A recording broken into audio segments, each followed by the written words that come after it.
On avait déjà discuté en off, Guillaume, un peu de ce rapport entre le vidéaste un peu artiste, un peu créatif et le vidéaste entrepreneur.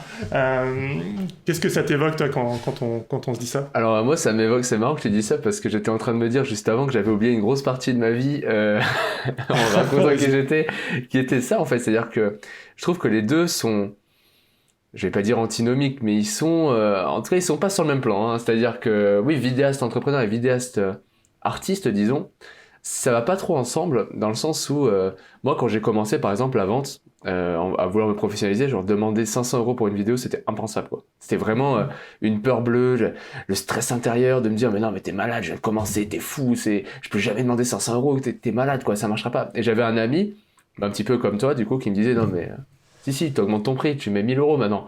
Et il me forçait comme ça à monter mon prix. C'est ce qui a fait que j'ai monté mon prix au fur et à mesure et que maintenant c'est plus du tout une peur ou quoi que ce soit.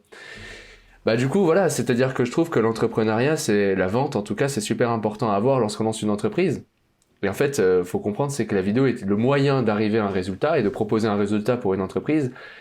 Et voilà, savoir mettre en valeur nos compétences, c'est pas facile, c'est pas simple et c'est pas pour moi je dis toujours c'est une compétence au même titre que monter sur Premiere Pro.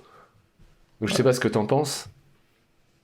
Ouais, clairement, je te rejoins à la différence que Premiere Pro, c'est peut-être un peu plus accessible parce qu'il y a du contenu aujourd'hui très facile sur YouTube et que la vente, il y a toujours cette friction parce qu'il y a une relation avec une personne.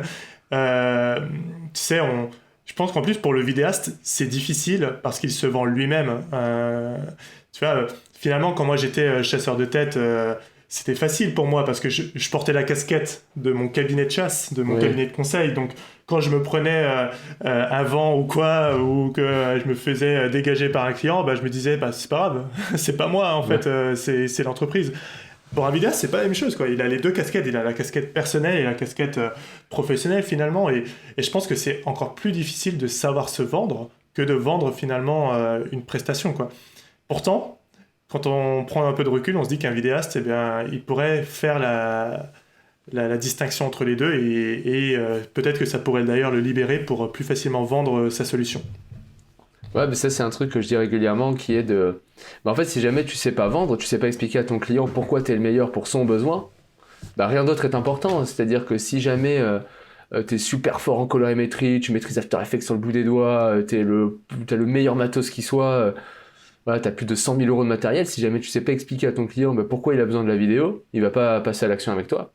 Et peut-être qu'un vidéaste avec un matériel moindre que 100 000 €, bon, ce qui est pas dur à trouver quand même, il arrivera lui à expliquer, bah voilà, vous avez besoin de vidéo parce que vous essayez d'atteindre tel objectif, et je pense que la vidéo est un bon moyen parce que X, Y, Z, et lui, voilà, il va avoir le contrat. Salut, c'est Antoine. Si vous avez aimé cet extrait du podcast Les Vidéopreneurs, laissez un pouce bleu et un commentaire pour le référencement. Et bien sûr, si vous avez des questions business, n'hésitez surtout pas, ça me fera plaisir d'y répondre. Et deux choses avant de vous quitter, vous pouvez retrouver tous les épisodes en entier sur Apple Podcast ou votre plateforme de podcast préférée. Je vous mets les liens en description. Et si vous souhaitez mettre un coup d'accélérateur à votre activité de vidéaste entrepreneur, vous pouvez rejoindre ma formation gratuite pour trouver facilement des clients par mail. C'est le premier lien qui se trouve en description. Je vous dis à très vite dans une prochaine vidéo.